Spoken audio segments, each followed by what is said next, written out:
Hello good morning. हम revision करने जा रहे हैं कौन सा पहले चैप्टर 8 छोटा सा टॉपिक है assessment audit rate of exchange rate of duty.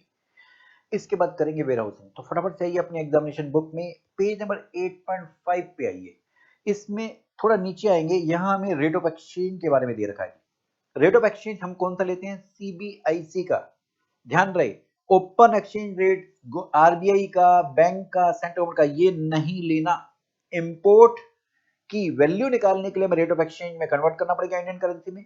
Export के भी इंडियन करेंसी वैल्यू कन्वर्ट करनी पड़ेगी ना। तो इंपोर्ट के लिए हम रेट ऑफ एक्सचेंज किस दिन का लेंगे? इंपोर्ट के टाइम पे जो डॉक्यूमेंट फाइल होता है वो कौन सी होती है? Bill of entry for home consumption या वेयर हाउस। वेयर हाउस वाली बिल ऑफ एंट्री को into one bill of entry बोलते हैं, ठीक है। तो इस दिन का रेट ऑफ एक्सचेंज लेंगे किसका? सीबीआईसी का। एक्सपोर्ट के लिए एक्सपोर्ट के टाइम पे डॉक्यूमेंट, हाँ जी, एक्सपोर्टर क्या फाइल करता है बिल ऑफ एंट्री की जगह? शिपिंग बिल या बिल ऑफ एक्सपोर्ट। इस दिन का रेट ऑफ एक्सचेंज। तो हमने क्वेश्चन भी किए थे, हमारे पास कई डेट दे रखी है जी। आईजीएम वाली डेट दे रखी है, एंट्री एंड वाली डेट दे रखी है, ये हमें नहीं चाहिए, हमें बिल ऑफ एंट्री चाहिए, इस दिन का रेट ऑफ एक्सचेंज। ऐसे ही नेक्स्ट, शिपिंग बिल का रेट दे रखा है, ऑर्डर की डेट दे रखी है, हमें शिपिंग बिल की डेट चाहिए और आरबीआई की नहीं चाहिए, सीबीआईसी का चाहिए, इस दिन का rate of exchange, rate of exchange. अच्छा जी, फिर वापस आएंगे और हम बात करें अगर रेट ऑफ ड्यूटी के लिए, रेट ऑफ ड्यूटी के लिए, हाँ जी, जब कस्टम से माल छुड़ाते हैं उस समय जो डॉक्यूमेंट फाइल करते हैं उस दिन का रेट ऑफ ड्यूटी। कस्टम से माल छुड़ाते समय कौन सा डॉक्यूमेंट फाइल करते हैं? Bill of entry for home consumption. तो इस दिन का रेट ऑफ ड्यूटी। तो इसमें देखेंगे पहले इंपोर्ट के लिए सेक्शन 15, अगर आप वेयरहाउस से माल छुड़ा रहे हो तो bill of entry for home consumption या इसे x bond bill of entry बोला जाता है, इस दिन का रेट ऑफ ड्यूटी। ध्यान रहे, वेयरहाउस के केस में रेट ऑफ एक्सचेंज किस दिन का दिया था? Bill of entry for warehouse का। लेकिन रेट ऑफ ड्यूटी किस दिन का देख रहे हैं? Bill of entry for home consumption का, या जिसे x bond bill of entry बोला करते हैं। फिर अगर आप पोर्ट से डायरेक्टली होम कंजप्शन के लिए क्लियर करा रहे हो तो bill of entry for home consumption. लेकिन अगर तुमने एडवांस में बिल ऑफ एंट्री फाइल करी तो जिस दिन एयरक्राफ्ट या व्हीकल आया उस दिन का रेट ऑफ ड्यूटी। या वेसल के केस में एंट्री इनवर्ड मिलता है तो एंट्री इनवर्ड वाले दिन का रेट ऑफ ड्यूटी। इसके लिए हम फॉर्मूला बना सकते हैं, bill of entry for home consumption और एयरक्राफ्ट आया या व्हीकल आया या एंट्री इनवर्ड वाली date whichever is later. और स्मगल गुड्स के लिए date of payment of duty. हाँ जी, एक्सपोर्ट गुड्स के केस में रेट ऑफ एक्सचेंज तो शिपिंग बिल वाले दिन का था, लेकिन इसके बाद ऑर्डर पास होता था लेट शिप या लेट एक्सपोर्ट, जिसे क्लियरेंस एंड लोडिंग का ऑर्डर बोलते थे, ये प्रॉपर ऑफिसर पास करता था, इस दिन का रेट ऑफ ड्यूटी, इस दिन का रेट ऑफ ड्यूटी। फिर इसके बाद बैगेज और पोस्ट कुरियर, ये तो हमने अलग अलग चैप्टर में कर ही लिया इनके रेट ऑफ ड्यूटी, तो दोबारा यहाँ रिपीट नहीं कर रहे हैं। ओके, तो अगर हम क्वेश्चन देखें तो हमारे पास बिल ऑफ एंट्री फाइल करी थी 5 फरवरी को, एयरक्राफ्ट आ रहा है 15 फरवरी को, तो दोनों में से लेटर डेट क्या है? 15 फरवरी। तो इस दिन का, ये 15 फरवरी वाले दिन का हम रेट ऑफ ड्यूटी ले लेंगे, ये 11 पर, ठीक है। ऐसे वेयरहाउस में आपने जमा कराया, ये नीचे वाला क्वेश्चन है कि बिल ऑफ एंट्री आपने 5 जून को वेयरहाउसिंग की फाइल करी, इस दिन का रेट ऑफ एक्सचेंज लेंगे। वेयरहाउस में जमा करा दी, इसके बाद वेयरहाउस ड्यूटी का रेट कम हो गया, पहले 50 था अब 30 हो गया, ये रेट कम होने के बाद आपने bill of entry for home consumption file कर दिया है, तो इस दिन का, वेयरहाउस के केस में इस दिन का हम रेट ऑफ ड्यूटी लिया करते हैं, ठीक है। अच्छा, एक चीज और बताते चले, हाँ, एक एक्सपोर्ट का क्वेश्चन करा दे हम आपको। एक्सपोर्ट के केस में एफओबी वैल्यू पर ड्यूटी जाती है, तो एफओबी वैल्यू $1,00,000 है, शिपिंग बिल 26/4 को प्रेजेंट किया, इस दिन का रेट ऑफ एक्सचेंज तो 1 लाख इंटू में 70, ये 70 लाख हो गया। इस पर ड्यूटी का रेट जिस दिन ऑर्डर पास किया वो 4 मई है, 4 मई का ऑर्डर, ये ड्यूटी का रेट 8%। हाँ जी, इसके ऊपर कोई सोशल वेलफेयर का चार्ज नहीं जाता, तो बस ये 8%, इसमें भी 5 नंबर मिल जाएंगे, ठीक है जी। तो आएंगे वापस, तो rate of exchange, rate of duty हो गया। अब पिछले पेज पे आएंगे, एक हमारे पास चार्ट है, इससे हम ये आपको फेसलेस असेसमेंट भी समझा देंगे, पेज नंबर 8.4 पर। हाँ जी, पहले फॉरेन कंट्री से माल कहाँ था? इंडिया के पोर्ट पर। यहाँ इंपोर्टर सेल्फ असेस करके अपनी बिल ऑफ एंट्री फाइल करता है, अपनी ड्यूटी खुद निकालता है। अब ये अगर वैल्यू, भाई हम कुछ गड़बड़ चोरी भी कर सकते हैं, हमने एप्पल का फोन दिखा दिया 200 रुपए का, अरे पापा बैठे अंदर, रिस्क मैनेजमेंट सिस्टम कंप्यूटर में एक आरएमएस है, ये सॉफ्टवेयर है, इसको कई चीजें पता है, पिछले 6 महीनों में कितने लोगों ने ये एप्पल का फोन इंपोर्ट किया, किस वैल्यू पर इंपोर्ट किया, उससे कंपेयर करेगा, आपका 200 रुपए रिजेक्ट मार देगा, आपकी बिल ऑफ एंट्री को फैसिलिटेट नहीं करेगा। ड्यूटी के रेट को चेक करेगा, ये सब कुछ चेक करता है। इसको कुछ चीजें हमने पैरामीटर सेट कर रखे हैं, बता रखे हैं, तो ये चेक करता है। अगर सब कुछ सही है तो बिल ऑफ एंट्री पर नंबर जनरेट करेगा, ड्यूटी पे करो, ऑर्डर पास होगा, order for clearance from home consumption, या जिसे हम आउट ऑफ चार्ज ऑर्डर बोलते हैं। लेकिन अगर आपकी बिल ऑफ एंट्री फैसिलिटेट नहीं हुई, मतलब नंबर जनरेट नहीं हुआ, तब ऑफिसर क्या करेगा, आपसे कुछ डॉक्यूमेंट्स मंगाएगा, जैसे इंश्योरेंस पॉलिसी, कितने का माल इंश्योर करा रखा है, बिल ऑफ एंट्री में कितनी वैल्यू बताइए और माल कितने का इंश्योर करा है, दोनों डिफरेंस तो नहीं है, या कॉन्ट्रैक्ट सेलर का उसमें डिफरेंस तो नहीं है वैल्यू में।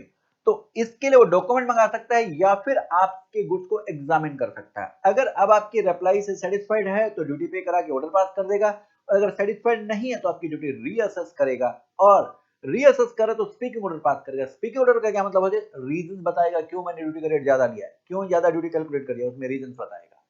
अच्छा, अब यहां पर ये जो ये डॉक्यूमेंट मांगना ऑफ और ये गुड्स चेक करना, ये कौन किया करता था, ये कस्टम पोर्ट पे जो ऑफिसर बैठा होता था, जिस पोर्ट पर आपका माल आया है वही ऑफिसर चेक किया करता था। अब फेसलेस असेसमेंट आ गई है। फेसलेस असेसमेंट क्या होगा, ये ऑफिसर चेक नहीं करेगा, किसी दूसरे पोर्ट पे बैठा हुआ ऑफिसर जो उन गुड्स का एक्सपर्ट है, जिसे हम बोलते हैं नेशनल असेसमेंट सेंटर, उसके पास अगर आपकी बिल ऑफ एंट्री सेलेक्ट की गई है स्क्रूटनी के लिए, तो उसके पास चली जाएगी, उसके पास चली जाएगी, वो वेरीफाई करेगा, वो आपसे डॉक्यूमेंट, अब आपको पोर्टल है आपका आइस गेट पोर्टल, उससे ऑनलाइन अपलोड करो वो डॉक्यूमेंट जो एडिशनल इन्फॉर्मेशन मांग रहा है। ये डॉक्यूमेंट जो मांगे हैं वो आपको ऑनलाइन अपलोड करने, तो आपको पता नहीं होगा कौन असेसमेंट कर रहा है, ठीक है। तो इससे हम बोला करते हैं ये फेसलेस असेसमेंट। तो जो जिस पोर्ट पर आपका माल है वो असेसमेंट नहीं करा, किसी और ऑफिसर के पास भेज दिया गया ऑनलाइन पोर्टल के थ्रू, तो वो असेस करा, इसे हम फेसलेस असेसमेंट बोला करते हैं जी, ठीक है। ये आइस गेट पोर्टल पर इंपोर्टर के पॉइंट से कोई चेंज नहीं हुआ है, ठीक है। क्या फायदा होगा इस फेसलेस असेसमेंट का, फिजिकल इंटरफेस खत्म, आपको वहां जाने की जरूरत नहीं है, ऑनलाइन अपलोड कर दो पोर्टल पर, स्पीडियर क्लियरेंस हो जाएगा, और यूनिफॉर्मिटी होगी। भाई ऐसे गुड्स एक बंदा एक्सपर्ट है आपसे रिलेटेड गुड्स का, वही असेसमेंट कर रहा है सभी जो जो उस गुड्स को इंपोर्ट कर रहे हैं, तो यूनिफॉर्म असेसमेंट होगी ना। और सेक्टर स्पेसिफिक फंक्शनल्स, अच्छा ये जो बातें बताई मैंने आपको, ये सेक्शन 17 अभी हम सेल्फ असेसमेंट का करते हैं, उसमें ये वाली बातें आती हैं क्या, उसमें एक बात पहली बात आएगी, इंपोर्टर सेल्फ असेस करेगा ड्यूटी, फिर इसके बाद इसको वेरीफाई करेगा ऑफिसर, अगर बिल ऑफ एंट्री फैसिलिटेट नहीं हुई है तो वो आपसे डॉक्यूमेंट मांगेगा या गुड्स मांगेगा, सेटिस्फाइड नहीं है तो वो आपकी ड्यूटी रीअसेस करेगा और स्पीकिंग ऑर्डर पास करेगा। तो आइए जरा एक बार पेज नंबर 1 पर, पेज नंबर 8.1 पर, हाँ सेक्शन 17 सेल्फ असेसमेंट का है, सेक्शन 18 प्रोविजनल असेसमेंट का है, सेक्शन 17 करने जा रहे हैं। सेक्शन 17 क्या कहता है जी, आपकी ड्यूटी सेल्फ असेस करी जाएगी, आपको सेल्फ असेस करनी है। अब इसको वेरीफाई करेगा प्रॉपर ऑफिसर, इस वेरिफिकेशन के लिए आपसे कुछ डॉक्यूमेंट, इंश्योरेंस पॉलिसी, कोई कॉन्ट्रैक्ट सेलर के साथ हुआ है वो मांग सकता है, ये चेक करने के लिए कि आपने वैल्यू सही दिखाई है बिल ऑफ एंट्री में, या आपके गुड के एग्जामिनेशन टेस्टिंग कर सकता है। और ये जो सिलेक्शन होगा किसका, किस बिल ऑफ एंट्री की ये ऐसी वेरिफिकेशन करनी है, ये सॉफ्टवेयर पिक, आरएमएस पिक कर रहा था, ऑन ये मैन्युअली पिक नहीं हो रहा। ये कैसे होगा, रिस्क एवेल्यूएशन क्राइटेरिया, उसको कुछ पैरामीटर्स बता रहे थे, उसके अकॉर्डिंग ये सिलेक्ट करता है। अच्छा, इसके बाद ऑफिसर ड्यूटी रीअसेस करता है, और इसके लिए वो क्या पास करता है, स्पीकिंग ऑर्डर 15 दिन में। अब आइए जरा सेक्शन 18 प्रोविजनल असेसमेंट। हाँ जी, अगर मैं इस पे क्वेश्चन आपको दिखाऊं, सीधा सीधा क्वेश्चन पूछा जा सकता है सेल्फ असेसमेंट के ऊपर में, बताइए wrote write a short note on self assessment, ये 4 पॉइंट चिपका दीजिए। अब इसके बाद वापस आएंगे, प्रोविजनल असेसमेंट 4 केसेस में हो सकती है। पहला, इंपोर्टर सेल्फ असेसमेंट नहीं कर पा रहा है, क्यों भाई, इसके हाथ में छेद है, इसके खून निकल रहा है, नहीं ड्यूटी का रेट नहीं पता, भाई ड्यूटी का रेट 10 लगेगा 12 लगेगा, तो सेल्फ असेसमेंट नहीं कर पा रहा है, तो रिटर्न में रिक्वेस्ट करेगा कि मेरी सेल्फ असेसमेंट कर दो। अगले 3 केसेस, हमने सेल्फ असेसमेंट करी थी लेकिन पीए में कन्वर्ट हो गई। हाँ जी, एग्जांपल, हमने केमिकल इंपोर्ट किया, उसे डाउट है ऑफिसर को कि इसमें गोल्ड के छोटे छोटे टुकड़े हैं, हमने बोला गोल्ड के छोटे छोटे टुकड़े नहीं, तेरे रात को याद नहीं छोटे छोटे टुकड़े ये थे, वही इसमें डाल रखे हैं। बोले नहीं नहीं, मैं इसकी केमिकल टेस्टिंग कराना चाहता हूं। तो अगर प्रॉपर ऑफिसर को लगता है कि वो कोई केमिकल या अदर टेस्ट कराना चाहता है, तो सेल्फ असेसमेंट पीए में कन्वर्ट हो जाएगी, प्रोविजनल असेसमेंट में, ठीक है, पीए। या फिर एक थर्ड केस देखेंगे, पहले लास्ट केस देखेंगे, हमने ओल्ड मशीनरी इंपोर्ट करी, अब उसने आरएमएस में, भाई ओल्ड मशीनरी इंपोर्ट करी, ये नई मशीनरी को इंपोर्ट करी, उसकी तो वैल्यू होगी। ओल्ड मशीनरी हमने 3 साल पुरानी या 4 साल या 5-6 साल पुरानी इंपोर्ट करी है, तो वैसी मशीनरी किसी और ने इंपोर्ट करी है, पॉसिबल नहीं है ना। तो अब यहाँ ऑफिसर कहता है मेरे को चार्टर्ड इंजीनियर का सर्टिफिकेट लेकर दो, वो फॉरेन कंट्री से आएगा। तो अभी हमने वो नेसेसरी डॉक्यूमेंट उसे दिया नहीं, जब आएगा तभी तो देंगे ना, हमारे पास ही कहाँ अभी। तो नेसेसरी डॉक्यूमेंट हमने प्रोड्यूस नहीं किया तो हमारी सेल्फ असेसमेंट को किसमें कन्वर्ट कर देगा, पीएमई। और एक अब इसके बाद ये सी पॉइंट, हमने एविडेंस दे दिए फिर भी उसे लगता है कि ये डॉक्यूमेंट जेन्युइन है कि नहीं, इंक्वायरी करना चाहता, तो ये 4 केसेस में पी होगी। तो यही सेम क्वेश्चन आपसे सी इंस्टीट्यूट ने ऐसे पूछा, बताएं कौन से सर्कमस्टेंस में पी हो सकती है, ये 4 चिपका दो। ओके जी। फिर इसके बाद आते हैं आगे।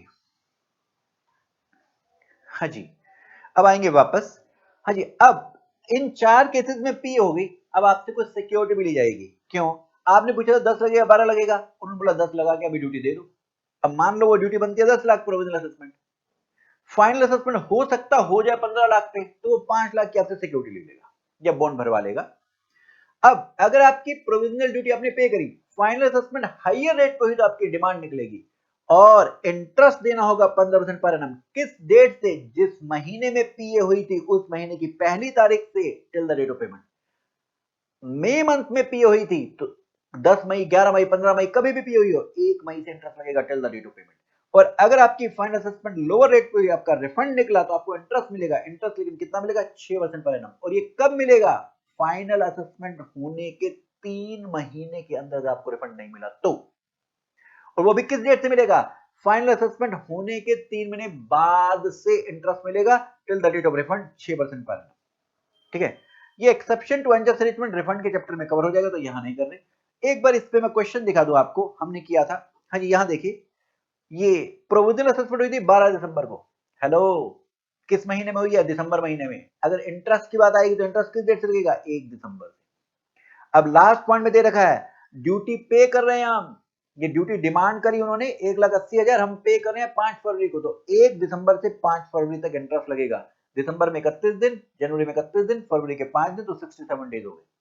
अब 1,80,000 की ड्यूटी डिमांड करिए, 15%, 67 डिवाइड 65, ये पे करना होगा। नंबर 2, हाँ जी, अब फाइनल रीअसेसमेंट हुई है 2 फेब को। पहले कंसाइनमेंट, 2 कंसाइनमेंट थे, पहले कंसाइनमेंट की डिमांड निकली, सेकंड का रिफंड निकला। रिफंड हमें मिल रहा है 28 अप्रैल को। हाँ जी, 2 फरवरी को ऑर्डर पास हुआ था फाइनल का, क्या इसके 3 महीने में रिफंड मिल गया?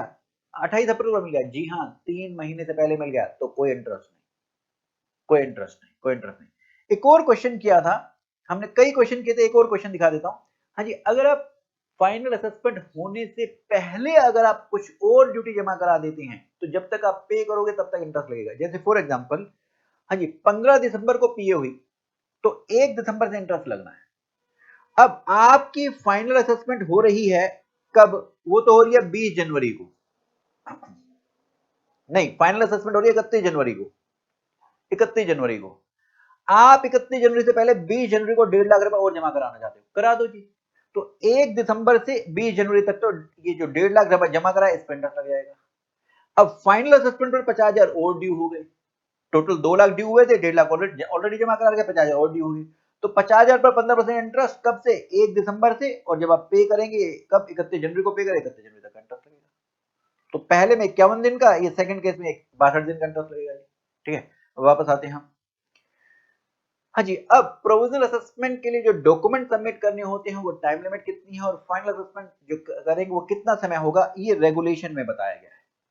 हाँ जी, जैसे हमने पहली बात करी थी, आपको कोई डॉक्यूमेंट प्रोड्यूस करना था, जैसे चार्ट इंजीनियर का सर्टिफिकेट देना था ओल्ड मशीनरी के रेस्पेक्ट में, तो आप क्या करो, इसे प्रोविजनल असेसमेंट ऑर्डर को हम पीए बोल रहे हैं, इस ऑर्डर पास होने के 1 महीने में दे दो।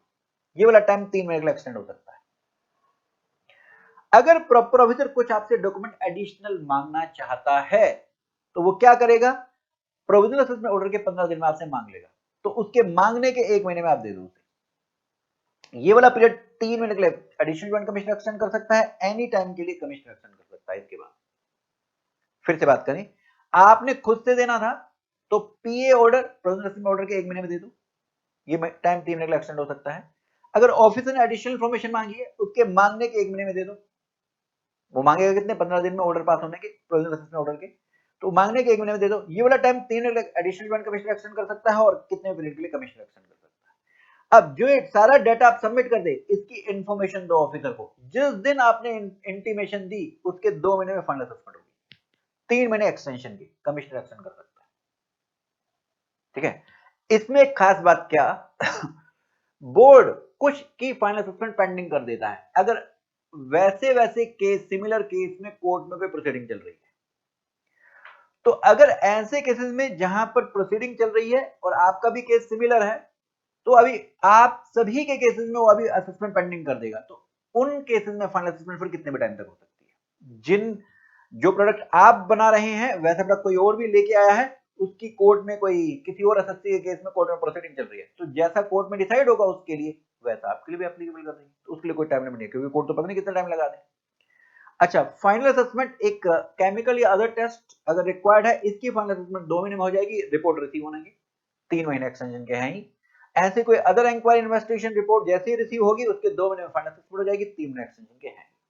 तो ये हो गया आपका टाइम पीरियड। अब ऑडिट का पॉइंट सुन लो जी। हाँ जी, अगर ट्रांजैक्शन बेस्ड ऑडिट टीबीए बोलते हैं, किसी पर्टिकुलर बिल ऑफ एंट्री या शिपिंग बिल का आपका ऑडिट हो रहा है, ये ट्रांजैक्शन का ऑडिट है।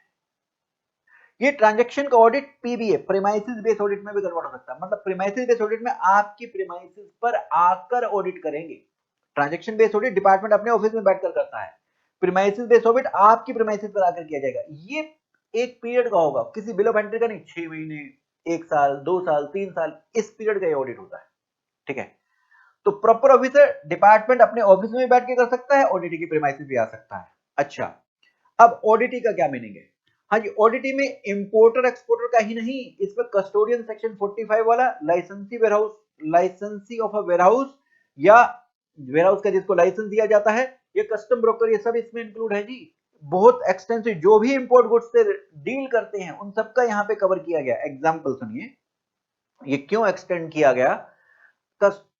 हमने बदमाश कंपनी मूवी में देखा था, 1000 जोड़ी शूज है, कस्टोडियन के पास रखे हुए हैं, उनसे सेटिंग करी कस्टोडियन से अनुष्का शर्मा और वो शाहिद कपूर ने, माल उठा लिया, आग लगवा दी वहां पर और कहा कि माल सब जल गया है। तो इस कस्टोडियन अगर मिल जाता है ऐसे, या वेयरहाउस वाला मिल जाता है, तो इनका भी ऑडिट हो सकता है। या जो भी क्लियरिंग फॉरवर्डिंग जैसे कस्टम ब्रोकर, ये इन्वॉल्व है माल क्लियर कराने में, या स्टॉकिंग, कैरिंग, सेलिंग, परचेजिंग में इन्वॉल्व है, इन सब का भी ऑडिट हो सकता है। अच्छा, ऑडिट में क्या क्या चेक करेंगे, वो आपके वेरिफिकेशन, डिक्लेरेशन, रिकॉर्ड, एंट्री जैसे बिल ऑफ एंट्री है, शिपिंग बिल है, इंपोर्ट एक्सपोर्ट लाइसेंस है, स्क्रिप्ट, कोई रिवार्ड मिला आपको, या कोई सर्टिफिकेट है, या books of account, test analysis report है, इंक्लूडिंग सैंपल भी ले सकते हैं आपके गुड्स का, या उस सैंपल की रिपोर्ट भी चेक कर सकते हैं, इंस्पेक्ट कर सकते हैं। बहुत डिटेल्ड ये चेकिंग है, पहले बहुत कम था, अब तो बहुत ज्यादा डिटेल लिख दिया गया कि ये करेंगे। अच्छा, ऑडिटी को जिसका ऑडिट करने है 5 साल तक रिकॉर्ड संभाल कर रखने हैं। रीजन, नोटिस 5 साल तक आ सकता है। जीएसटी में 4 साल 6 महीने का नोटिस आ सकता था फ्रॉड वाला, यहाँ 5 साल तक आ सकता है जी। ऑडिटी को सारी असिस्टेंस देनी है ऑडिट करने के लिए। किस बंदे का ऑडिट किया जाएगा, ये सॉफ्टवेयर के थ्रू पिक होगा, मैनुअली नहीं। नेक्स्ट, प्रॉपर ऑफिसर अपने प्लेस पर ऑडिट कर सकता है या फिर ऑडिटी की प्रीमाइसिस पर। अच्छा, इसके लिए डॉक्यूमेंट्स मांगेगा, वो आपको देने हैं।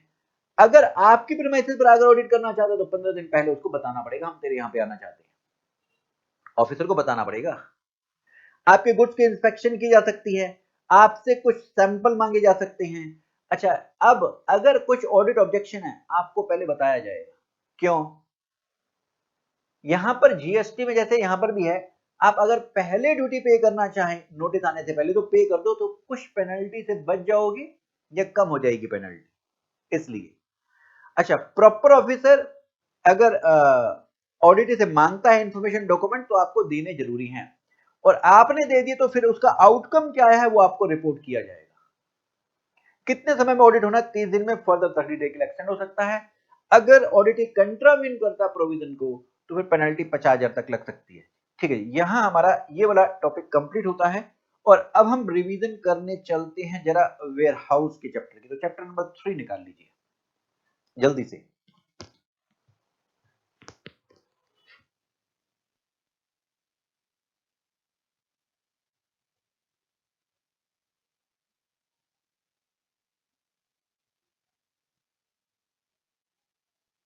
निकाल लीजिए।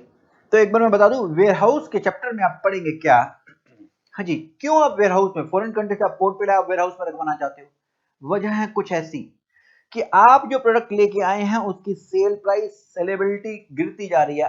फ्यूचर में लगता है कि हो सकता है सेल हो जाए कम, आज अगर बेच देंगे तो नुकसान हो जाएगा, तो आप इसे कस्टमर के वेयर हाउस में रखवाना। या आपके पास स्पेस की कमी है फैक्ट्री पर या फिर यहाँ आपके स्टोर रूम में कमी है तो आप कस्टम के वेयरहाउस में रखवा दो, या आपका शिपमेंट जल्दी आ गया है, या वर्किंग कैपिटल इशू है, भाई आपका पैसा बीवी पर खर्च होता जा रहा है, बिजनेस में पैसा ही नहीं है, तो आप इन केसेस में कस्टम के वेयरहाउस में जमा करा देते हैं। हाँ जी, वेयरहाउस 3 प्रकार के हैं। कौन कौन से, अगर हम बात करें तो ये आपके आएंगे जरा कहां, चैप्टर 3 पर। ये पब्लिक वेयरहाउस सेक्शन 57 में लाइसेंस मिलता है, प्राइवेट वेयरहाउस सेक्शन 58 में लाइसेंस मिलता है, स्पेशल वेयरहाउस सेक्शन 58A में लाइसेंस मिलता है। ठीक है, ये लाइसेंस कौन देता है जी? प्रिंसिपल सीसी, ये प्रिंसिपल कमिश्नर या कमिश्नर ऑफ कस्टम, चाहे पब्लिक हो प्राइवेट हो स्पेशल, यही दिया करता है। अब यहां पर कौन से गुड्स जमा होते हैं जी? स्पेशल वेयरहाउस में खास बात, जो गुड्स सीबीआईसी नोटिफाई करेगी वो वाले ड्यूटेबल गुड्स जमा होंगे। जमा तो सब जगह ड्यूटेबल होते हैं, ड्यूटेबल क्यों भाई? ड्यूटी नहीं लगती तो वेयरहाउस में क्या अचार डालने आए हो? ड्यूटेबल गुड्स जमा होंगे, एग्जेम्प्टेड है तो फिर क्यों यहाँ पे जमा कराने आए हो? ड्यूटेबल गुड्स तो जमा होंगे, ड्यूटी नहीं लगती तो अपना ले जाओ ना, तो ड्यूटेबल गुड्स तीनों जगह जमा होंगे। लेकिन ये स्पेशल वेयरहाउस में जो सीबीआईसी नोटिफाई करेगी वो वाले गुड्स जमा होंगे।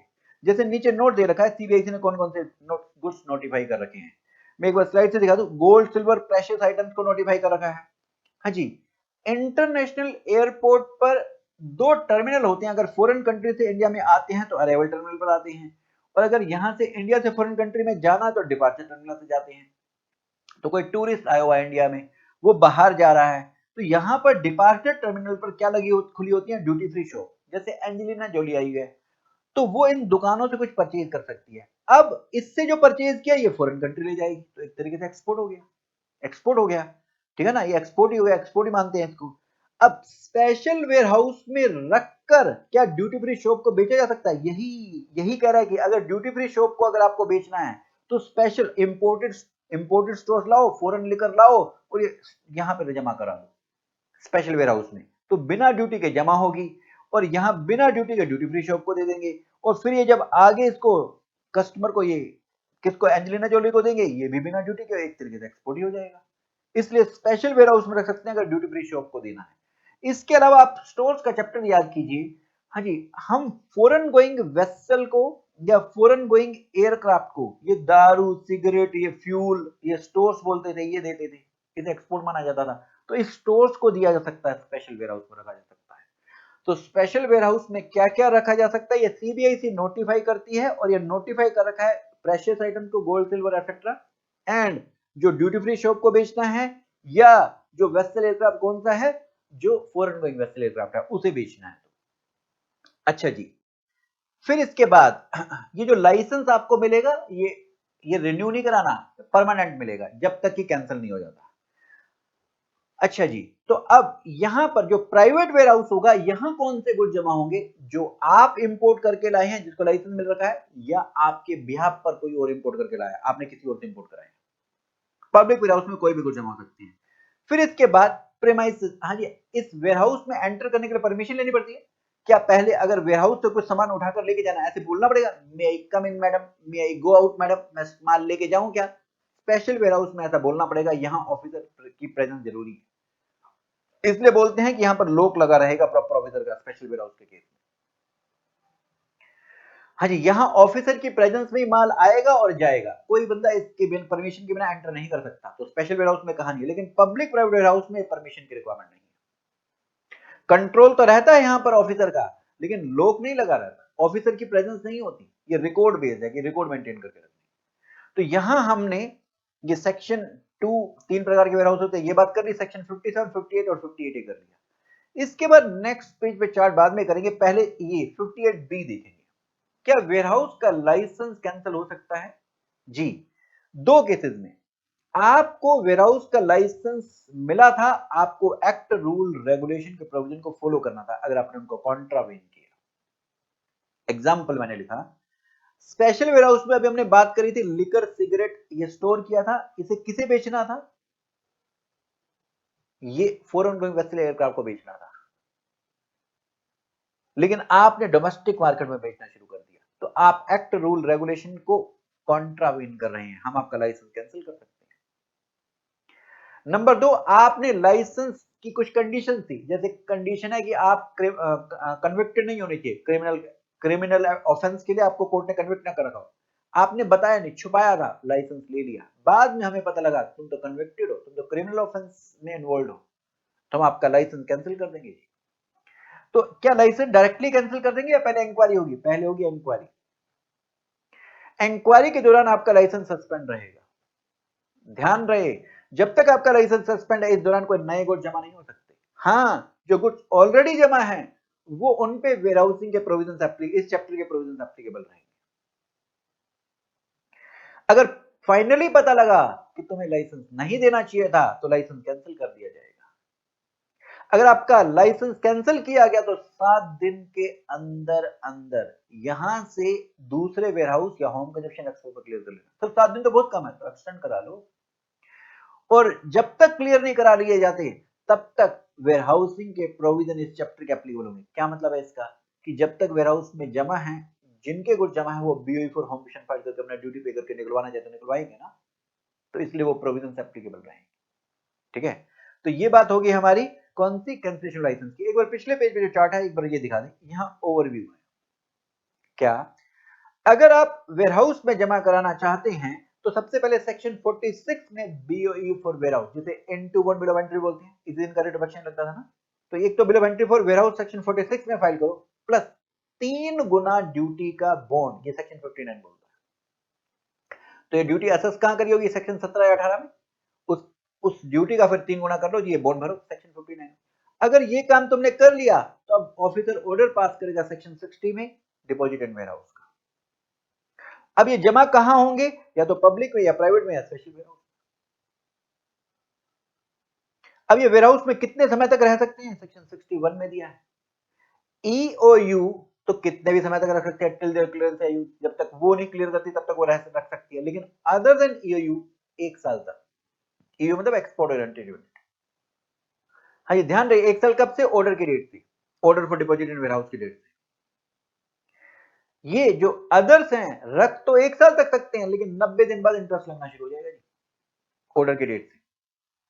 ओके, फिर इसके बाद जो आपके गुड्स वेयरहाउस में जमा हो गए, इस पे कंट्रोल किसका होगा? ओनर का। वो हम डील करेंगे क्या होता है, कि वहां पर क्या आप मैन्युफैक्चरिंग भी कर सकते हैं, वो डिस्कस करेंगे। इसके अलावा वेयरहाउस से आप रिमूव कर सकते हैं जी। प्रॉपर रिमूवल 71 में बताया है, इम्प्रॉपर रिमूवल 72 में बताया है। प्रॉपर रिमूवल में उन्होंने बताया जैसे दूसरे वेयरहाउस या होम कंजप्शन के लिए या एक्सपोर्ट के लिए, तो इनको हम बोलते हैं प्रॉपर रिमूवल। इनको डिटेल में सेक्शन 67 दूसरे वेयरहाउस के लिए, होम कंजप्शन के लिए 68, एक्सपोर्ट के लिए 69 में बताया हुआ। इम्प्रॉपर रिमूवल 72 में है, और कुछ वोलाटाइल गुड्स के। तो पहले मैं आपको इतना करा देता हूं, क्या? 59 बॉन्ड वाला, 60 ऑर्डर वाला, 61 बाद में करेंगे। पहले फिर हम यहां पर आ जाएंगे कि वेयरहाउस से कहां रिमूव सकते हैं, प्रॉपर रिमूवल और इम्प्रॉपर रिमूवल के लिए। तो आएंगे नेक्स्ट पेज पर, वेयरहाउसिंग बॉन्ड की बात करें। हाँ जी, फॉरेन कंट्री से इंडिया में इंपोर्ट हुआ। अब यहाँ पे 4 काम करने हैं। Bill of entry for warehouse, जिसे N21 बिल ऑफ एंट्री बोलते हैं, ये फाइल करो। 3 गुना ड्यूटी का बॉन्ड, ये बॉन्ड में ड्यूटी के अमाउंट चाहिए, वो कहां से पता लगेगा? सेक्शन 17 में सेल्फ असेसमेंट, 18 में प्रोविजन असेसमेंट, वहां से ड्यूटी का पता लगेगा। तो ये 3 काम हो गए। अच्छा, इसके साथ कुछ सिक्योरिटी भी मांगी जा सकती है। सर 3 गुना ड्यूटी का बॉन्ड क्यों? क्योंकि तुम्हें सारे रूल रेगुलेशन के प्रोविजन को फॉलो करना है। नंबर 2, हाँ जी, अब जरा ध्यान से सुनना, जितना समय तक आप वेयरहाउस में रखते हैं, वेयरहाउस में रखवाते हैं, अगर उस पीरियड के बाद भी वहां माल पड़ा रहता है, आप क्लियर नहीं कराते, तो आपसे ड्यूटी मांग ली जाती है विद इंटरेस्ट। तो इसलिए 3 गुना ड्यूटी का बॉन्ड क्यों? हो सकता है आपको इंटरेस्ट पे करना पड़ जाए, आप लेट क्लियर कराओ तो। और वैसे भी 90 दिन के बाद में इंटरेस्ट लगना है, अदर देन ईओयू के केस में। तीसरा, आपसे कोई पेनल्टी फाइन लिए जा सकते हैं, इसलिए 3 गुना ड्यूटी का बॉन्ड। अच्छा जी, वैसे तो 3 गुना ड्यूटी का बॉन्ड है, जिसे हम कंसाइनमेंट बॉन्ड बोलते हैं। क्या जनरल बॉन्ड फाइल करने के लिए बोला जा सकता है? अगर आपने कुछ अभी इंपोर्ट करने हैं, तो आप एसीडीसी से रिक्वेस्ट कर लो, वो आपको बॉन्ड का अमाउंट भी वही बताएगा कितना भरना है, वो आपको अलाउ कर सकते हैं। अच्छा, वेयरहाउस में पड़े पड़े क्या माल बेचा जा सकता है? जी हाँ। अगर आप वेयरहाउस में पड़े पड़े माल बेचते हैं, तो ट्रांसफरी से नया बॉन्ड ले लेंगे, और ट्रांसफर, अगर सारा माल आपने बेच दिया है उसको, तब तो ट्रांसफर को इंपोर्टर मानेंगे। जैसे चंदू इंपोर्ट करके लाया, कालू को बेच दिया, तो कालू इंपोर्टर माना जाएगा, कालू ड्यूटी पे करेगा, कालू से नया बॉन्ड ले लेंगे। और जो ये चंदू जो इंपोर्ट करके लाया इसका बॉन्ड कैंसिल कर देंगे। अगर आप एक दूसरे वेयरहाउस में ट्रांसफर करते हैं तो आपका बॉन्ड कंटिन्यू रहेगा। एक वेयरहाउस से दूसरे वेयरहाउस में भेजते हैं तो आपका बॉन्ड ये वाला कंटिन्यू रहेगा, बेचे नहीं, आपने सिर्फ ट्रांसफर किया दूसरे वेयरहाउस। ठीक है, तो ये हुआ हमारा सेक्शन 59 का बॉन्ड भरने की कहानी। ठीक है, अब अगर आपने ये bill of entry for warehouse 3 Guna duty का बॉन्ड और प्लस सिक्योरिटी दे दी, तो अब ऑर्डर पास होगा। नेक्स्ट पेज पे सेक्शन 60 में ऑर्डर पास होगा डिपॉजिटेड वेयरहाउस का। ये order online ice gate portal पर पास हो सकता है। ऑर्डर पास हो गया तो आपके गुड्स वेयरहाउस में जमा हो जाएंगे। अब कितने समय तक वेयरहाउस में रह सकता है, ये सेक्शन 61 में बताया हुआ है। ठीक है, इसे हम बाद में करेंगे। अब मैं आता हूं वेयरहाउस में जमा हो गया तो कहां आप रिमूव कर सकते हैं। तो इसके लिए आप आएंगे एक बार पेज नंबर 9 पर, यहां वापस बाद में आएंगे पेज नंबर 9 पर। हाँ जी, सेक्शन 71 ये प्रॉपर रिमूवल का है। कहता है आप वेयरहाउस से होम कंजप्शन क्लियर कर सकते हो, डिटेल में यहां हम सेक्शन 68 में पढ़ेंगे। आप इसे एक्सपोर्ट कर सकते हो, डिटेल में हम सेक्शन 69 में पढ़ेंगे।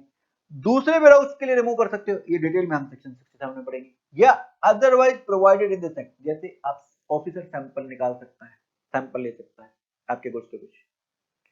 तो ये 4 ही पर्पज बताए गए हैं। अगर इन 4 पर्पज के अलावा वेयरहाउस से निकाले गए, जैसे डोमेस्टिक इंडिया में बेच दी गई, सेल कर दी गई, वो इम्प्रॉपर रिमूवल मानी जाएगी, वो 72 में आएगी। ओके, तो अब एक वेयरहाउस से दूसरे वेयरहाउस में रिमूव करना है तो यहां पर ऑफिसर को बुलाना पड़ता है, वो लोक लगा कर जाता है। जो आप माल भेज रहे हैं उसको वो लोक लगाएगा, पैक करेगा, सील करेगा, उसको लोक करेगा, फिर दूसरे वेयरहाउस पे पहुंचने को लोक चेक किया जाएगा ताकि गवर्नमेंट के रेवेन्यू को इफेक्ट ना हो।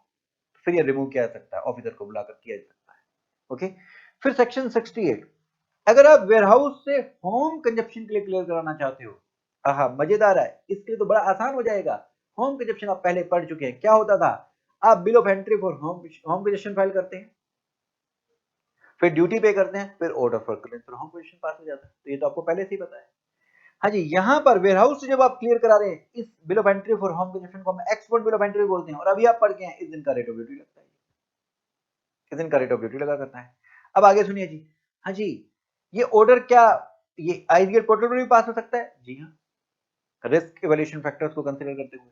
अब एक बात मैं आपको याद दिलाता हूं, आपने ऐसा पढ़ा था, याद हो आपको, हमने शूज मंगाए, हमने नहीं, बदमाश कंपनी में क्या हुआ, शूज मंगाए गए और लेफ्ट पाम के शू आ गए सारे के सारे, टाइटल छोड़ दो।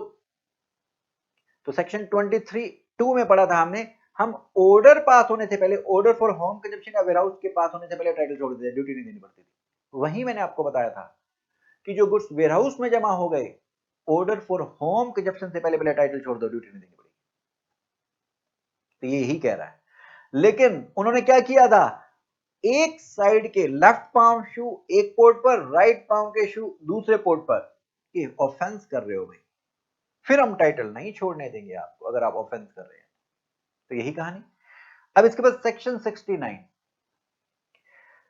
हाँ जी, वेयरहाउस से हमने बात कर ली, दूसरे वेयरहाउस में ट्रांसफर करना, होम कंजप्शन में ट्रांसफर करना, और वेयरहाउस से अब आप एक्सपोर्ट कर रहे हैं।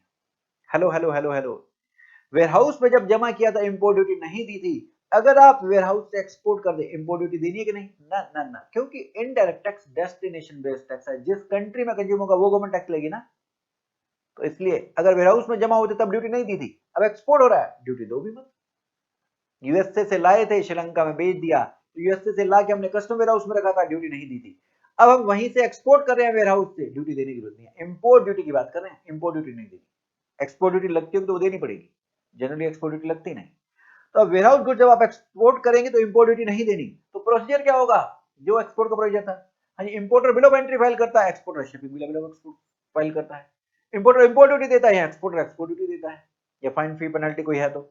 वहां order for clearance for home consumption होता था, या order for clearance for loading export या लोडिंग वाला होता है सेक्शन 51, तो ये होगा। हाँ, ये ऑर्डर भी आइस गेट पोर्टल पर पास हो सकता है जी। अच्छा, अब इसमें अगर ऐसे कोई गुड्स हैं गवर्नमेंट को लगता है, जैसे नेपाल, भूटान, बर्मा में जा रहे हैं, ये स्मगल होकर इंडिया में आ सकते हैं, तो हम ये इंपोर्ट ड्यूटी हम बोल रहे थे ना नहीं देनी, फिर बोलेंगे पहले दो, फिर एक्सपोर्ट करो, फिर रिफंड देंगे।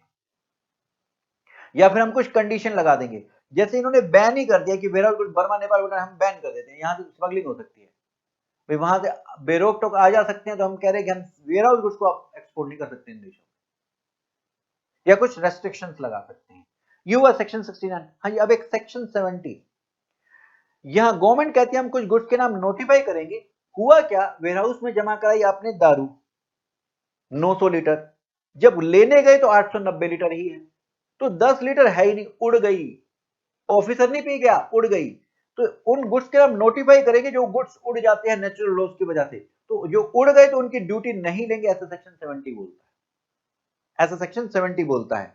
तो उन गुड्स नोटिफाइड किए गए हैं, जैसे फ्यूल हो गया, केरोसिन हो गया, मिट्टी का तेल, पेट्रोल हो गया, डीजल हो गया, एविएशन टर्बाइन फ्यूल हो गया, वाइन स्पिरिट, कैप्टन कास्क हो गया। हाँ जी, कैप्टन कास्क जैसे ये है, ये कास्क है, इसमें वाइन रखी जाती है, ठीक है।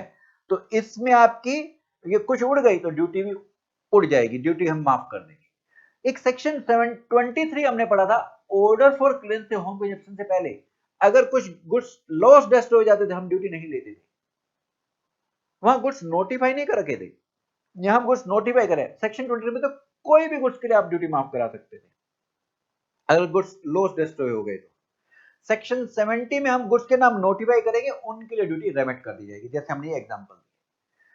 नेक्स्ट सेक्शन 72, आहा, इम्प्रॉपर रिमूवल। प्रॉपर रिमूवल अभी आप सेक्शन 71 में पढ़ के आए हैं, वो क्या बोलता था, दूसरे वेयरहाउस, होम कंजप्शन, एक्सपोर्ट या सैंपल लेकर जा सकता ऑफिसर। अगर ये वैसे रिमूव नहीं हो, कोई कंट्रावेंशन किसी और तरीके से आपने इंडिया में डोमेस्टिक सेल कर दी है, या डी पॉइंट बॉन्ड भरा है, आपने ना होम कंजप्शन किया ना एक्सपोर्ट किया, फिर भी ड्यूली अकाउंटेड फॉर नहीं है। इसका हमने एग्जांपल बनाया, वेयरहाउस में आपने 1000 यूनिट जमा कराए थे, होम कंजप्शन के लिए आपने 300 यूनिट क्लियर कराए, एक्सपोर्ट 500 यूनिट आपने किया, तो अब आपके स्टॉक में 200 यूनिट बचे होने चाहिए, 190 बचे हो, तो 10 क्या है, इम्प्रॉपर रिमूवल माना जाएगा।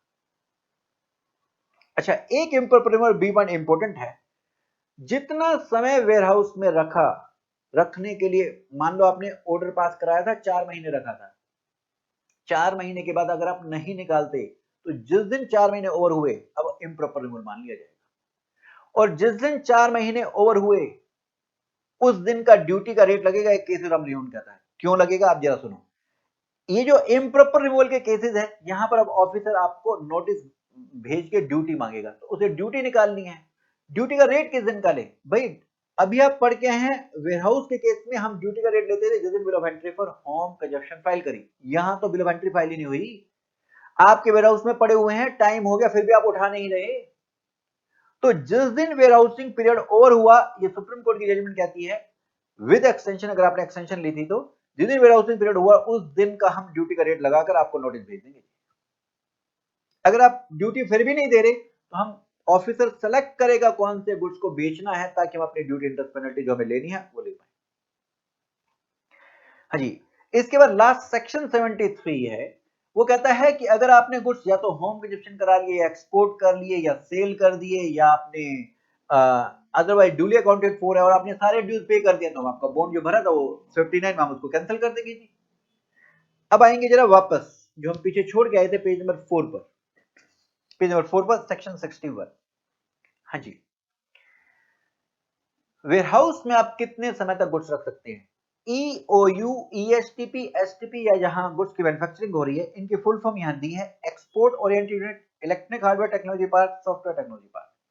ये लोग capital goods till their clearance, other goods till their consumption और क्लियरेंस, मतलब कितने भी समय तक, जब तक वो क्लियर नहीं करते तब तक अपने पास रख सकते हैं, तो टाइम अनलिमिटेड है। लेकिन अदर देन EOU 1 साल तक रख सकती हैं। 1 साल कब से, order for deposit in warehouse. ये 1 साल वाला पीरियड फर्दर एक्सटेंड हो सकता है, 1 साल एट अ टाइम, कमिश्नर के द्वारा या प्रिंसिपल कमिश्नर के द्वारा। लेकिन अगर गुड्स डेटरेट होने वाले हैं, फिर 1 साल वाला पीरियड जो एक्सटेंशन होगी 1 साल की नहीं, उस कम पीरियड की होगी। ओके, फिर इसके बाद, हाँ जी, इंटरेस्ट की बात सुनो। EOU और ESTP ये तो कितने भी समय तक रख सकते हैं, इसलिए इसको इंटरेस्ट तो कोई नहीं देना होगा। लेकिन other than EOU, export oriented, जिनका काम एक्सपोर्ट करना होता है, EOU उनको बोलते हैं, एटसेट्रा, इन सब का काम एक्सपोर्ट करना होता है। तो EOU अगर नहीं है, रख तो ये 1 साल तक सकते थे, लेकिन 90 दिन बाद इंटरेस्ट लगना शुरू हो जाएगा। ये 90 डेज कब से देखने हैं, order for permitting deposit in warehouse, order for warehouse की डेट। ये इंटरेस्ट किस पर लगेगा, duty payable at the clearance. Hello, अब ध्यान दीजिए, जब हम वेयरहाउस से क्लियर कराने लगे उस समय ड्यूटी निल थी, तो इंटरेस्ट भी निल होगा, प्रतिभा प्रोसेसर का केस कहता है। या अभी आप पढ़ के आए हैं, वेयरहाउस में जमा होने के बाद जब आप एक्सपोर्ट करते थे, हेलो हेलो हेलो, वेयरहाउस में जमा होने के बाद जब आप एक्सपोर्ट करते थे तो इंपोर्ट ड्यूटी नहीं देनी होती थी। तो अगर वेयरहाउस में जमा होने के बाद आप 90 दिन के बाद एक्सपोर्ट कर रहे हैं, ड्यूटी निल है, तो इंटरेस्ट भी निल ही होगा। अब अगर आप इंटरेस्ट देना तो रेट कितना है जी, 15% पर एनम। कब से लगेगा? ऑर्डर की डेट से 90 दिन काउंट करो, 90 दिन बाद से लगेगा, till the date of payment, till the date of payment. और यहाँ पे फिर वही कहानी बताई है कि अगर वेयरहाउस में पड़े हुए गुड्स हैं, वेयरहाउसिंग पीरियड ओवर हो गया, आप नहीं निकाल रहे हैं, तो जिस दिन वेयरहाउसिंग पीरियड ओवर हो गया उस दिन का ड्यूटी का रेट लगेगा इम्प्रॉपर रिमूवल मानते हुए, और ऑफिसर नोटिस मिलेगा। ठीक है, इस पे हमने कुछ क्वेश्चन भी किए थे, वो भी करा देता हूं। हाँ जी, बोर्ड चाहे तो किसी केस में वो इंटरेस्ट माफ कर सकता है या क्लास ऑफ गुड्स के लिए माफ कर सकता है, और इवन बोर्ड चाहे तो वैसे इंटरेस्ट 90 दिन के बाद से लगता है, वो ऑर्डर की डेट से लगा सकता है। अब हम इसके लिए आएंगे जरा, हमने जो क्वेश्चन किए थे एक, हाँ जी, ये पहली रजिस्ट्रेशन की थी, इसमें हमने क्या किया था, 12 अप्रैल को गुड्स वेयरहाउस में जमा हुए, अब 15 अगस्त को एक्सपोर्ट करना चाहता बिना ड्यूटी के। एक्सपोर्ट एक्सपोर्ट बिना इंपोर्ट ड्यूटी के ही होता है, वेयरहाउस से आप एक्सपोर्ट कर रहे हैं बिना ड्यूटी के होता है, ड्यूटी निल। अब ये 90 दिन के बाद एक्सपोर्ट करना चाहता है, क्या इंटरेस्ट भी निल होगा? जी हाँ, इंटरेस्ट भी निल होगा, ये प्रतिभा प्रोसेसर का केस है। नेक्स्ट, एक क्वेश्चन पूछा है, स्टेटमेंट वैलिड है कि नहीं, goods other than capital goods, EOU कह रहा है सिर्फ 5 साल तक। अरे ईओयू कितने भी समय तक रख सकती है, टिल देयर क्लियरेंस या यूज रख सकती है, स्टेटमेंट इनवैलिड है।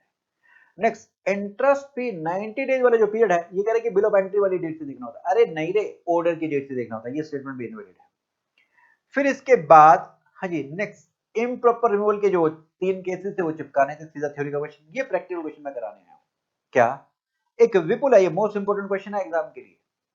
इसने N2 bond bill of entry file करी है 14 मई को। हाँ जी, इस दिन का हम लेते हैं रेट ऑफ एक्सचेंज, तो हम 65.20 ले लेंगे। ओके, असेसेबल वैल्यू है 1 लाख की, तो 1 लाख इंटू में 65.20, ये 65 लाख 20 हजार ले लेंगे। ठीक है, ये हमारी असेसेबल वैल्यू आ गई इंडियन करेंसी में। हाँ जी, फिर ऑर्डर पास हो रहा है वेयरहाउस का 4 महीने का 21 मई को। हाँ जी, ध्यान दीजिए, जिस दिन ऑर्डर पास हुआ इस डेट से 90 दिन काउंट कर लो।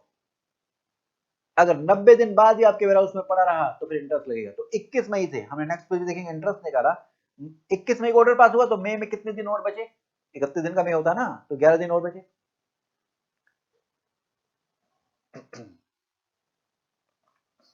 हाँ जी, जून में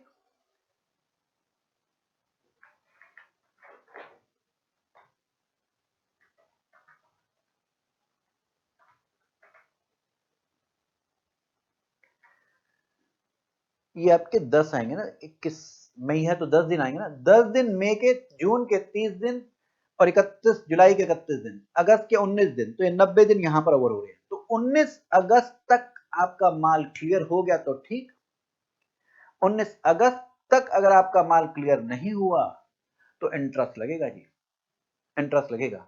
ओके, फिर अब इस क्वेश्चन में इसने दिया था आगे, विपुल ने डिपॉजिट किया था वेयरहाउस में, और ये 21 सितंबर को 4 महीने के लिए जमा कराया था, ओवर हो गया, इसका मतलब अब इम्प्रॉपर रिमूवल हो गया, इम्प्रॉपर रिमूवल हो गया। तो जिस दिन ये 4 महीने ओवर हो गए, अब आपको नोटिस भेजना ऑफिसर ने, इस दिन का ये ड्यूटी का रेट लेगा। आप क्लियर करा रहे 14 अक्टूबर को, उससे मतलब नहीं है, 21 सितंबर को आपका पीरियड ओवर हो गया जी, इस दिन का ड्यूटी का रेट लगेगा ये 10%, 10%। तो हमने वैल्यू निकाल रखी थी 65,20,000, इस पे 10% बीसीडी और सोशल वेलफेयर 10%, ये आपकी ड्यूटी आ गई, क्योंकि आईजीएसटी उसने बोल रखा है नहीं लगाना जी, एग्जाम। तो ये आ गई आपकी टोटल कस्टम ड्यूटी पेबल 7,17,200। इस पर अब इंटरेस्ट की बात आएगी, आप कब क्लियर करा रहे हो जी? 14 अक्टूबर को। तो आपके 90 दिन कब ओवर हो गए थे? 19 अगस्त को। तो 19 अगस्त के बाद 12 दिन अगस्त के और बचे, 30 दिन सितंबर के, 14 दिन अक्टूबर के, ये हो गए 56 दिन का डिले है। तो 56 दिन का इंटरेस्ट हो गया 7,17,200 पर 15% इंटू में 56 बटा 360, 56/365 ये आपकी इंटरेस्ट की लायबिलिटी आ जाएगी। वापस आते हैं, हाँ जी, नेक्स्ट सेक्शन 64। आप क्या वेयरहाउस में बड़े बड़े माल बेच सकते हैं? जी हाँ, कालू चंदू ने इंपोर्ट किया था, वो कालू को लेके आ रहा बाहों में बाहें डालकर, रुको, सेल कराने से पहले चेक कर लो अपने वेयरहाउस में आकर, वेयरहाउस में चेक करने आए हैं, क्योंकि मेरे को कल शो फॉर सेल कराना है, किसी को दिखाना है, तो पहले मैं इंस्पेक्ट करने आता हूँ, इंस्पेक्ट कर तो ओनर के राइट्स क्या है, आपके पास क्वेश्चन कैसे आएगा, owner right to deal with warehouse, तो आप क्या लिखेंगे, आप उसको इंस्पेक्ट कर सकते हैं। कुछ कंटेनर्स खराब हो रहे थे तो प्रिवेंट लॉस डेटरेशन, आप उन कंटेनर्स को चेंज कर सकते हैं, सोर्ट कर सकते हैं, फिर अगले दिन ले आओ शो पर सेल कर दो। तो ये आप 4 काम कर पाएंगे। तो ये इसके लिए डायरेक्ट थ्योरी का क्वेश्चन आ जाया करता है। Next section 65। हाँ जी, एक सेक्शन 65 ए भी मैंने इसमें दे रखा है, लेकिन सी इंस्टीट्यूट कह रहा है ये मई 24 के लिए एप्लीकेबल नहीं है, तो पढ़ने की जरूरत नहीं है अभी। तो मैंने इसमें दिया है वैसे आपको, ये पेज नंबर 8 पर दिया है मैंने आपको, ये मई 24 के लिए नहीं पढ़ना, सी इंस्टीट्यूट कह रहा है। तो आइए जरा वापस आ जाते हैं। हाँ जी, तो हम सेक्शन 65 की बात करते हैं, सेक्शन 65 की। सेक्शन 65 कहता है, हाँ जी, क्या आप गुड्स की वेयरहाउस में मैन्युफैक्चरिंग कर सकते हैं? जी, नीचे दिया है 2 वेयरहाउस, प्राइवेट और स्पेशल वेयरहाउस में आप मैन्युफैक्चरिंग कर सकते हैं, इसके लिए ऑफ कमिश्नर से परमिशन लेनी पड़ेगी, मैन्युफैक्चरिंग कर सकते हैं। अब इसे मैं समझाता हूँ नेक्स्ट पेज। हाँ जी, आप पहले इंपोर्ट करके लाए, कस्टम के वेयरहाउस में रखा हुआ है, राइस इंपोर्ट करके लाए थे, राइस कस्टम वेयरहाउस में रखा हुआ, आप इससे पापड़ बनवाना चाहते हो, बना सकते हो, कमिश्नर से परमिशन लो, बना सकते हो, बना सकते हो। अब 100 किलो राइस से 90 किलो पापड़ बना तो 10 किलो क्या आ गई, वेस्ट। इस वेस्ट के बारे में सेक्शन 65 में लिखा हुआ है। हाँ जी, 90 किलो पापड़ अगर आप एक्सपोर्ट कर दो, आप वेयरहाउस से क्या कर रहे हो जी, इसमें राइस इंक्लूड है पापड़ में, इसको आप एक्सपोर्ट कर रहे हो। तो अब ये सेक्शन 69 में आपने क्या पढ़ा था, ये इंपोर्टेड चीज को अगर आप एक्सपोर्ट कर रहे हो तो इंपोर्ट ड्यूटी देने की जरूरत नहीं है, तो इसमें जो राइस है इसमें इंपोर्ट ड्यूटी देने की जरूरत नहीं है। ओके, अब अगली बात सुनो, ये जो वेस्ट है, वेस्ट, इसके लिए सेक्शन 65 कहता है इस वेस्ट को कर दो डिस्ट्रॉय। अगर तुमने पापड़ को एक्सपोर्ट किया है, जो आउटपुट बना उसको अगर आपने एक्सपोर्ट किया है, वेस्ट को कर दो डिस्ट्रॉय, तो इंपोर्ट ड्यूटी नहीं देनी पड़ेगी, नहीं देनी पड़ेगी। या वेस्ट को एक्सपोर्ट कर दो, तो सेक्शन 69 कहता था इसमें जो राइस है ड्यूटी देने की जरूरत नहीं है। लेकिन अगर तुमने वेस्ट को इंडिया में बेचा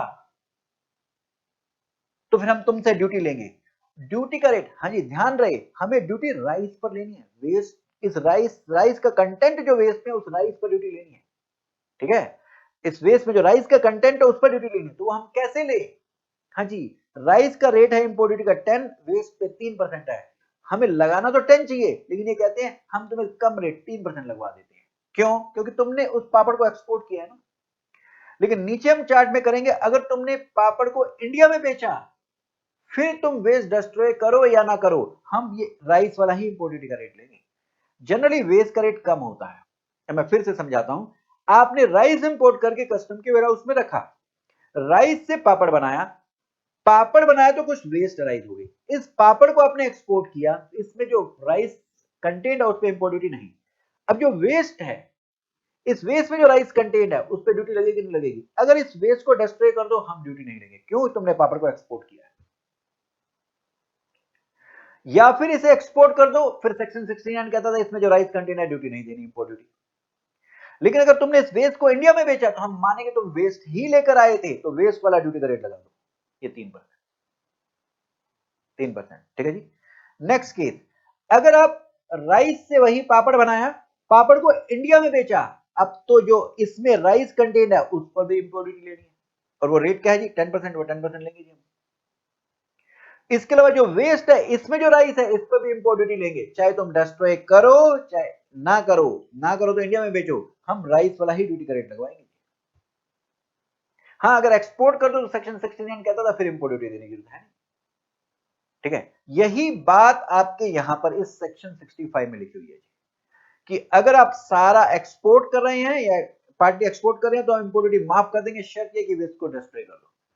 या अगर आप इंडिया में बेच रहे हैं तो उस पे वेस्ट इंपोर्ट हुई है ऐसे मानते हुए वेस्ट वाला ड्यूटी का रेट लगा दो, और अगर आप इंडिया में बेच रहे हैं फिर तो हम ड्यूटी कोई माफ करेंगे नहीं, फिर जो वेस्ट में राइस का कंटेंट है उस पर आपको इंपोर्ट ड्यूटी देनी पड़ेगी, ठीक है। इस पे हमने सी इंस्टीट्यूट के ये 2 एग्जाम्पल थे, ये किए थे। एक एग्जाम्पल ये थोड़ा सा टेक्निकल था, यही मैं बता देता हूं आपको। इंपोर्टेड रॉ मटेरियल है 1500 केजी, इसके अलावा कुछ और डोमेस्टिक मटेरियल है, ये टोटल मिलाकर 210 केजी है, तो टोटल आपका हो गया 1710 केजी। इससे आपने टायर बनाया है, एक टायर 1650 केजी का 100 टायर बने हैं इस 1710 केजी से। तो कितने टायर की क्वांटिटी बनी? तो क्वांटिटी है 100 टायर, तो कितना केजी बना? 1650 केजी के टायर बन गए। 1710 केजी में से 1650 केजी के टायर बन गए, तो बाकी वेस्ट कितनी हुई? 1710 माइनस 1650, ये आपका हो गया 60 केजी।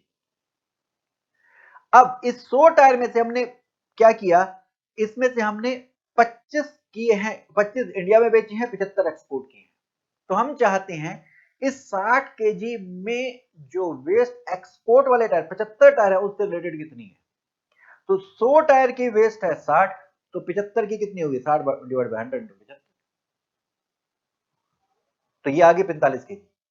हाँ जी, अगर मैं इस 45 केजी वेस्ट को डिस्ट्रॉय कर दूं, क्योंकि मैं 75 टायर को एक्सपोर्ट कर रहा हूं, तो अगर मैं इस 45 केजी को डिस्ट्रॉय कर दूं, तो जो इसमें रॉ मटेरियल कंटेंट होगा इस 45 केजी में, उसमें मेरे को ड्यूटी देने की जरूरत नहीं है। लेकिन बाकी वेस्ट जो इंडिया वाली बची 60 केजी की टोटल थी, इसमें 45 माइनस किया, 15 केजी बची, इसको मैं डिस्ट्रॉय करूं या ना करूं, इस पे मेरे को, इसमें जो रॉ मटेरियल कंटेंट है इंपोर्टेड वाला, उस पे मेरे को इंपोर्ट ड्यूटी देनी ही पड़ेगी। अब ये कैसे निकालेंगे कि इस 45 केजी में कितना रॉ मटेरियल कंटेंट है? हाँ जी, 45 केजी टोटल रॉ मटेरियल है 1710, इंपोर्टेड 1500, डोमेस्टिक 210, तो 1710 है। तो हम इनटू में 45 केजी इनटू में 1500 डिवाइड बाय 1710 कर देते हैं। ये आपका आ गया रॉ मटेरियल कंटेंट इस 45 केजी में इंपोर्टेड वाला। तो अगर मैं 45 केजी को डिस्ट्रॉय कर देता हूं तो 39.5 केजी पे मेरे को ड्यूटी देने की जरूरत नहीं है। ऐसे डोमेस्टिक टायर 15 केजी वेस्ट थी, इसमें हमें इंपोर्टेड कंटेंट निकालना हो, 15 केजी इंटू 1500 बटे 1710, ये 13.2 केजी आ गया। इस 13.2 केजी को मैं डिस्प्ले करूं या ना करूं, क्योंकि इससे रिलेटेड टायर हमने इंडिया में बेचे हैं, तो इस पे हमें ड्यूटी देनी ही पड़ेगी। ठीक है, नेक्स्ट, इसके बाद सेक्शन 66, अब ये समझेंगे। हाँ जी, वही राइस हमने इंपोर्ट किया था, इससे हमने पापड़ बनाए, कहां पर? वेयरहाउस में। ओके, अब हम वेयरहाउस से तो पापड़ क्लियर कराएंगे, राइट? इंपोर्ट करके थे, लाए थे राइस, राइस पर इंपोर्ट ड्यूटी का रेट 10 है, पापड़ पर 7 है। लगना तो राइस का ड्यूटी का रेट है, क्योंकि हम पापड़ क्लियर करा रहे हैं, लगना तो राइस का ड्यूटी का रेट है, लेकिन गवर्नमेंट चाहे तो ये जितना एक्सेस है, 3% एक्सेस है ना, इसमें से कुछ माफ कर सकती है। मान लो 1% माफ कर दिया, तो अब इंपोर्ट ड्यूटी आपको 9% देनी पड़ेगी। 3% एक्सेस था, ये 3% माफ कर दिया तो 7% ड्यूटी देनी पड़ेगी। ये ऐसा सेक्शन 66 कहता है कि डोमेस्टिक इंडस्ट्री को, पापड़ वाली इंडस्ट्री को, मान लो उसे डेवलप करना है, तो जो आपने आउटपुट बनाया है जैसे पापड़, उस पे जो ड्यूटी का रेट है, अगर वो कम है, तो जो एक्सेस है उसे माफ किया जा सकता है। ये सेक्शन 66 कहता है। 65 में मैंने आपको बता दिया, इंस्टीट्यूट कहता है आपको पढ़ना नहीं। हाँ जी, इसके बाद लास्ट सेक्शन 73A, और ये फिर रिवीजन खत्म।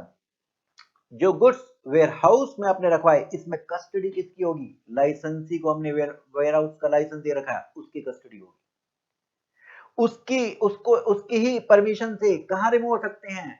प्रॉपर रिमूवल क्या था? दूसरा वेयरहाउस, एक्सपोर्ट या होम कंजप्शन के लिए, या अदरवाइज। अगर ये कहीं और इम्प्रॉपर रिमूवल होता है, तो इसे हम लाइसेंसी के अगेंस्ट में एक्शन लेंगे, इससे ड्यूटी इंटरेस्ट पेनल्टी ले लेंगे। ठीक है जी, तो custody and removal of warehouse goods पर आता है, तो 73A ये सेक्शन लिखना है भाई जी। इंपॉर्टेंट क्वेश्चन में हमने इसमें डिस्कस कर लिया। आज के लिए इतना ही, थैंक यू।